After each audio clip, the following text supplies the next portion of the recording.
Jinjamala, jinjamala, jinjamala,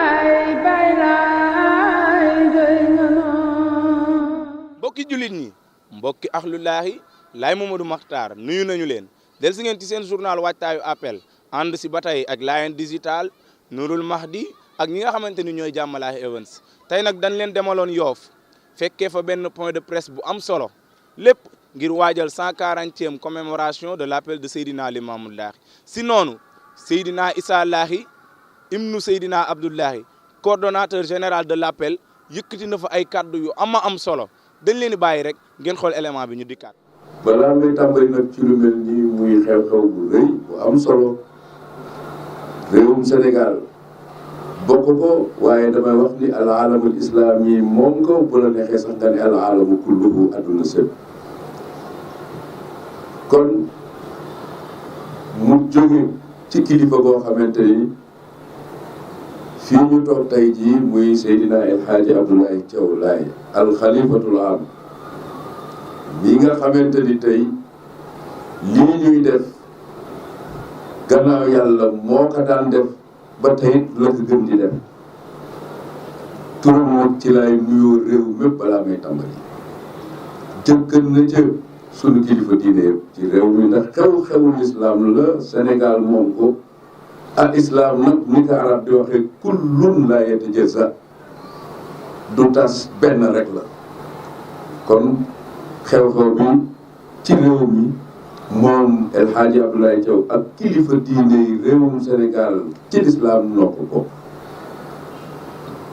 bi ci des réew mi am nu mu tëddee am nu mu taxawee lu ñu tuddee administration jiite réew mi yor réew mi yàlla defi nag ñu seq xew-xew bi ndax ci wàllu administration ñoom ñoonu yilif ndax li fi war a jëm moo xam ci sécurité la moo xam ci leneen la ak leneen ñoo koy taxawee ak yi fi nekk yëpp kon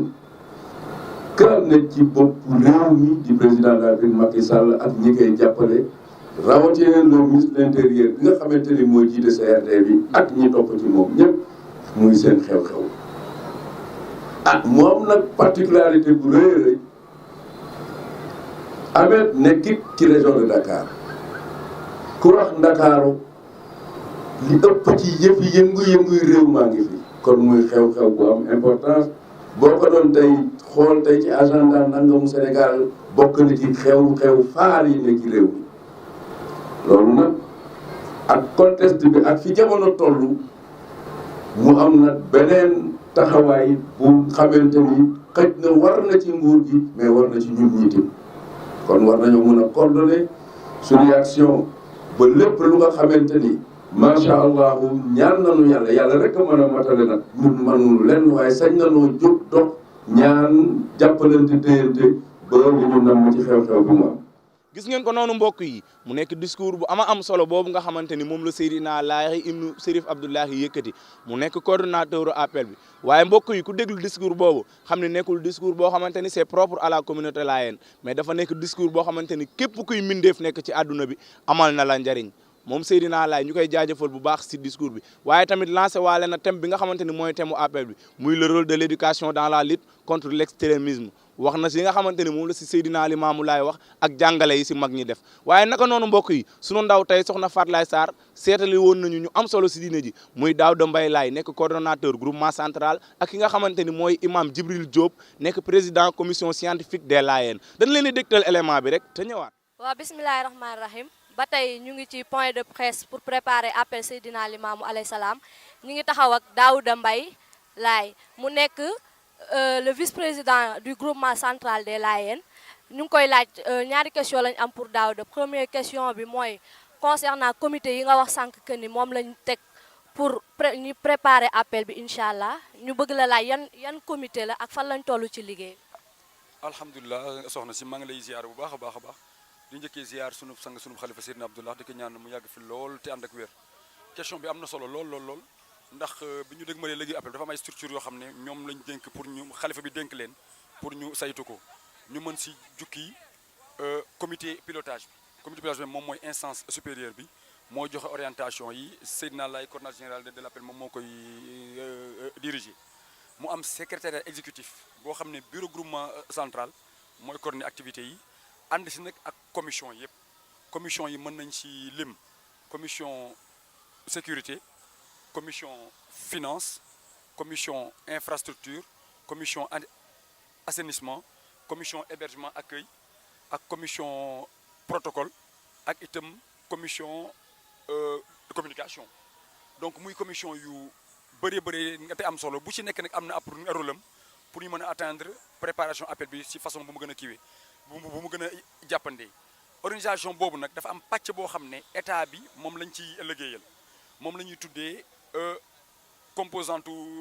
CRD bi lépp la nga xamante ne jàppandi la wala taxawaay la boo xam ne état du Sénégal da koy amal organisation appel bi foofu dañ ko tënk ci document d'expression de besoin boo xam ne moom la ñu dëxëñ lépp la nga xamante ne laayeen moom la soxle te war a bàyyi ko ci état yi ak service yu état bi moo tax ñu demoon en CDD comité départemental présidé par le préfet dem également en CRD muy comité régional bi de développement présidé par le gouverneur di waajal nag réunion nationale ci réunion yooyu moom a wax fa la ñuy waxtaan ak état bi xool structure yi ndax la ñu war a taxawoo communauté bi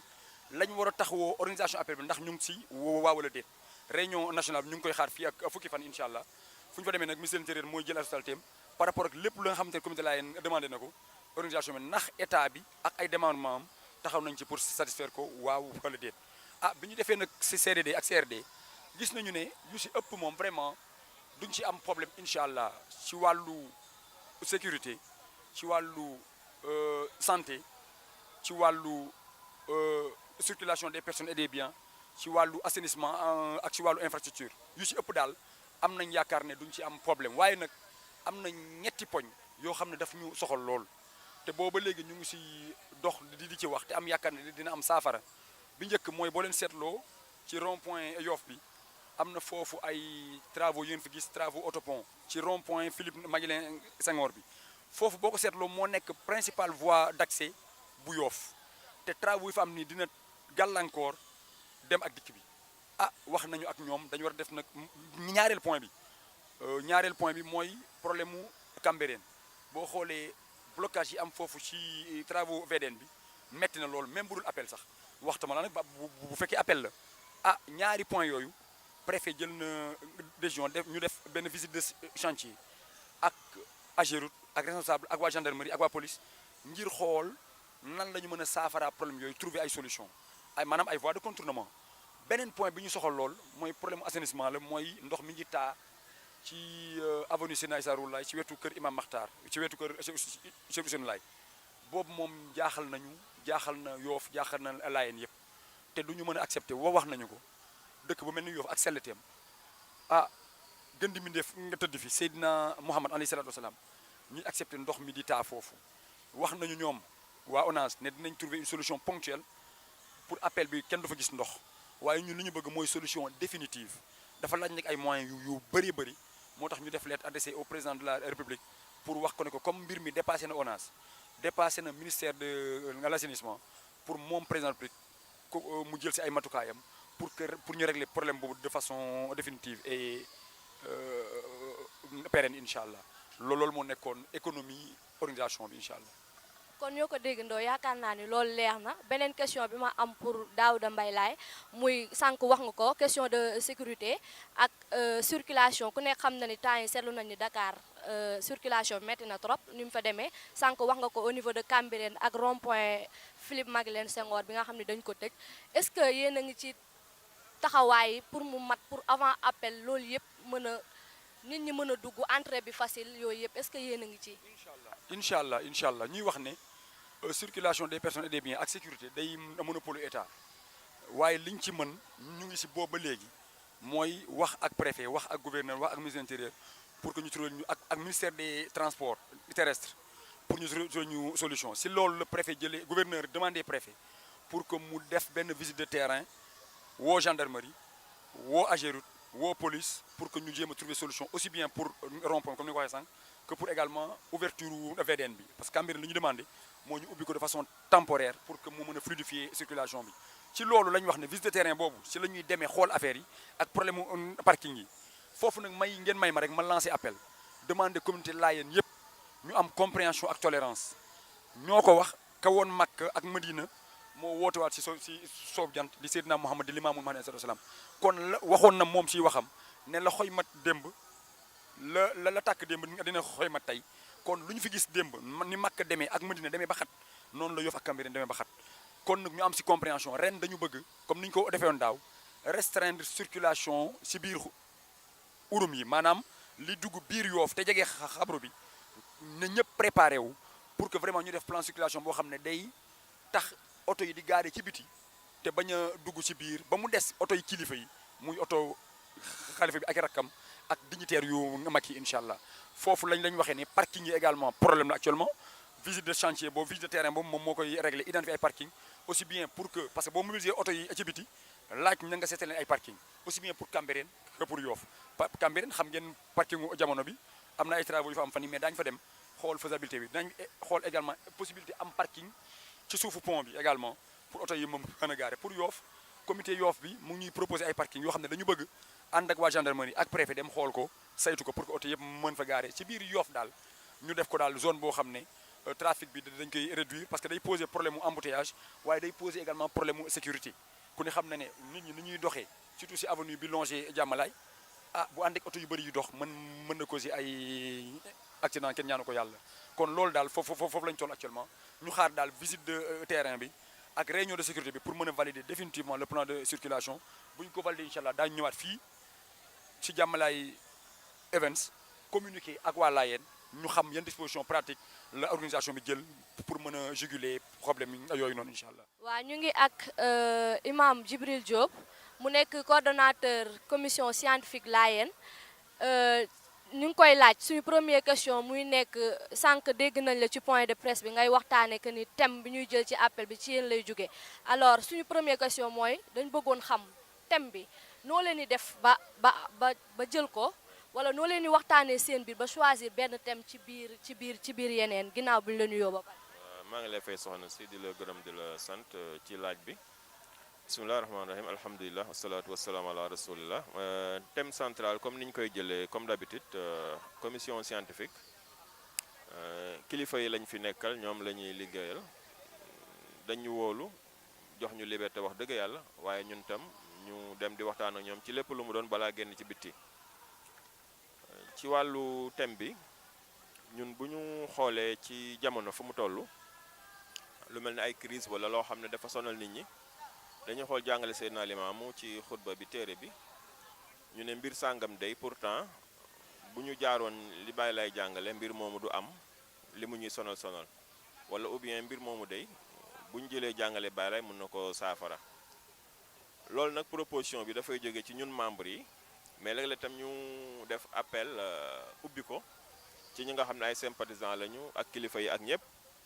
lan ngeen xalaat dañ ñu waxtaane ko bu ko defalee bu ñu dajalee lu mat ñett ñeent ba juróom léeg-léeg sax ñu am lu ëpp juróom fi mu ne nii ñu ngi yor suñu archive ay dizaine de thèmes ñu xool ban moo ci gën a pertinent ñu jël ko bu ñu ko jëlee nag du tax sax gaaw ñu valider ko dañuy jël ñett de waxtaan ak kilifa yi xool ñett yooyu ban lañ ciy jël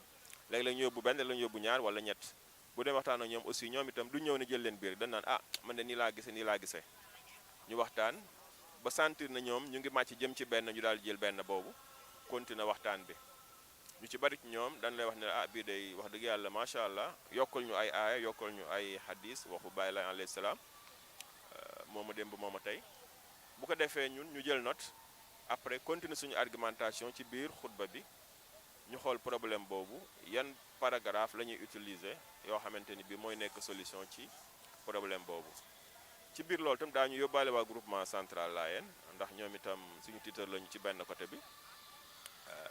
ñoom dañuy waxtaan ak ñoom même bu ñu def choix bi ñu joxe seen xalaat ku ne joxe xalaatam maa ngi fàttaleeku sax yaakaar na bi ñu jëlee bonne gouvernance benn bureaucrate moo nu ko jox koo xamante ni bii sax jàngul arab ñu jël ko traité que macha allah mu jàll même groupement central dafay def ay proposition bu ñu paree nag ba validé sëriñ si validé ñu jox leen ko ñoom ñu daal di koy tasaare comme ni ñu ko defee tey bu ko defee ñu commencé bind journal mu war a génn incha allah ñu ngi koy xaar ñu wanaara ñu bind article def ko arabe def ko français mu génn ñu dem ci plateau yi aussi ñu waxtaan ak ñoom ñu harmoniser discours yi ci gàttal daal noonu la ñuy traité thème central chaque appel. ci gàttal aussi bëgg naa ñu ñëwaat ci sànq wax nga ko muy thème bi ren muy l'extrémisme ku nekk xam na ni comme sànq ni nga ko waxee muy ëppal pourquoi thème boobu. waaw parce que dafa nekk njàmbat boo xam ne boo seetloo surtout nag phénomène nu média ak réseaux sociaux yi ñu bari dañuy wax ne boo ci duggee da ngay sax bëgg a gaaw génn wala nga jaaxle wala nga xalaat ban réew lañ ne mooy waxante lu ñaaw liy am ci diggante nit ñi ci wàllu askan ci wàllu politique ci wàllu social mais ci wàllu diine ndax da ngay dem sax bay gis ay nit ñuy wax kilifa ak diine gu mag di ko wax lu ñaaw ñenn ñi jël seen tariixa di ko teg ci yeneen kaw yi tariixa wala seen kilifa di ko teg ci beneen kilifa dénigrement boobu di am dañu gis ne loolu amul ci njàngalem diine nag wax dëgg yàlla bu dee islam la ñu jël comme diine daawul doxale noonu bu dee jàngale mag ñi daawuñu doxale noonu ba pare itam di tax ñu war ci gën a bàyyi xel mooy ëppal ci xol lay commencé nit ki dafa ëppal ci xolam bu yàggee mu wax mais bu paasee wax ji mën na indi jëf de ndax koo xas mu xas la bu yàggee da ngeen di xeex te bu ñu xeexee nag mën na jéggi foofu kenn nit ñaar mën na dem ba nekk xeexu waaso xeexu diine xeexu askan xeexu ay tarixa te loolu boobaa suñu réew dafay yàqu ñu ne ko nañ attirer attention nit ñi pour que ñu moytu ëppal ci ay wax ëppal ci ay jëf mais ëppal aussi ci pas-pas parce que jaamu yàlla àndul ak fanatisme diine dafa yamale lépp diine li mu woote mooy lu mu doon na yam yow sax xam nga ne fii mu nekk nii lekk ak naan sax boo ci ëppalee du la dafa lay gaañ waaw boo naanoon lu bari tey da ngay gis ne ëppal ci naan bi baaxul lekk lu bari ëppal ci baaxul nelaw yu bari baaxul ñàkk nelaw yu bari aussi baaxul noonu na nga xam ne àddina noonu la ko yàlla bindee diine itam dafa ànd ak moom moo tax ñu war a taxaw ñun ñëpp wàññi ëppal gi wàññi parparloo gi ñu respecté ñëpp ku ne am na choix gëm lu ko neex suñu borom la ñuy bàyyi mbir yi mu àtte te itam noonu la ko mag yi jàngale woon. alors suñu troisième question mooy concernant panel bi ngeen déplacé place du souvenir indi ko Cambérène ngeen ni laayeen yëpp am nañ fa accès ban appel ngay lancé laayeen yi pour jour ji ñu mën a assister ci panel. waaw appel bi ñuy lancé laayeen yi dañ koy def ci turu kilifa yi parce que dégg ngeen Seydina ni mu waxee ñoom ñoo ci jàpp mu jël ay frère am Baye Ndiine Idda Cheikh Mbacke Maam Alla ñoom ñëpp mu dugal leen ci ne nañ ci jàpp ba daanaka teggal nañ ñu coono organisation wax dëgg yàlla ndax at yee passé daan nañ ci sonn lool mais gis nga ren niñ ko jël loolu rek apport la bu am solo ak tam fexe ba communauté bi jariñoo ci suñu ay communication yi ñuy def surtout jëm ci wàllu thème bi moo tax ni ma waxee ne 9h la ba tisbaar mu jeex ragal naa ko yeex doo am place parce que waa Cambérène rek bu ñu mobilisé woo macha allah xam ngeen ne dana xat lool. ñoo ko déggandoo mbokk yi mu nekkoon Daouda Mbaye Laye mu tegal ñu comité yi nga xamante ni moom lañ teg pour waajal appel bi ci fànn bu nekk lim na ko duma ci dellusiwaat waaye dafa wax lu am solo ndax ku nekk xam na ni Yoff ak Cambérène dafa nekk ay lieux yoo xamante ni il faut ñu jéem a taxaw si accessibilité bi te ku nekk xam na ni temps yi yëpp dafa am ay travaux yu nekk ci wàllu tali bi indi na ci nag ay leeral wax ne dinañ ci taxaw waxtaan ak autorités yi balaa appel bi ñëw dinañ ko jàllale si média yi ñëpp xam nu ñuy def ba jéem a àgg si site yooyu waaye tamit ki nga xamante ni mooy imam Djibril Diop Lahi nekk président commission scientifique yëkkati na kàddu yu am solo xamale lan mooy commission scientifique ak nu ñuy tànnee thème mu appel bi waaye tamit wax na wax yu am solo ci panel bi nga xamante ni moom la ñuy waaj le 15 sa Cambérène lancé na appel nag képp kuy laayeen nga ñëw assister loolu ndax si la ñuy waxtaanee thème bi kon mbokk yi tey fii la ñuy yem ak yéen waaye nag duñ fàtte ki nga xamante ni lu ñu wiiri il faut ñu jaari ndaari te ndaari bi fenn la rek ci l'homme multidimensionnel moom Chérif Abdou Lahi yàlla na fi yàgg lool te ànd ak wér di leen ñaanal nag yéen mbokku jullit ñi appeluk jàmm